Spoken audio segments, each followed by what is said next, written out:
Hello, ഈ കേരളത്തിൻ്റെ പുറത്ത് താമസിക്കുന്ന പ്രവാസികൾക്ക് നമ്മുടെ വീട്ടിലെ അമ്മമാർ ഉണ്ടാക്കുന്ന ഭക്ഷണം നൊസ്റ്റാൾജി ആയിരിക്കും അല്ലേ.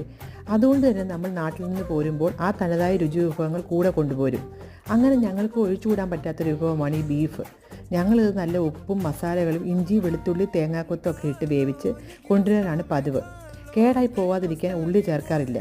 പിന്നെ ഇവിടെ വന്ന് അതിന് നല്ലതുപോലെ എണ്ണയിൽ കുറച്ച് കടുക് പൊട്ടിച്ച് ഒരു സവാളയും കുറച്ച് ചെറിയ ഉള്ളിയും കറിവേപ്പിലയും ഇട്ട് ഒരു ബ്രൗൺ നിറമാകുമ്പോൾ കുറച്ച് മുളക് പൊടിയും കുറച്ച് കുരുമുളക് പൊടിയും ഒരു ടീസ്പൂൺ മസാലയും ഇട്ട് നല്ലതുപോലെ മൂപ്പിച്ച് ഇതിലേക്ക് ഈ ഫ്രോസൺ ബീഫ് ഇട്ട് കോട്ടയം സ്റ്റൈലിൽ പറഞ്ഞാൽ നല്ലതുപോലെ ഉലർത്തിയെടുത്താൽ ഇതുപോലെ ടേസ്റ്റി ബീഫ് ഉലർത്തിയത് റെഡിയായി.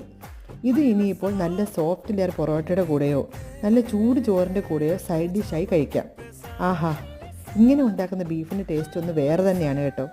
അപ്പോൾ നിങ്ങളൊന്ന് ട്രൈ ചെയ്ത് നോക്കുമല്ലോ അല്ലേ.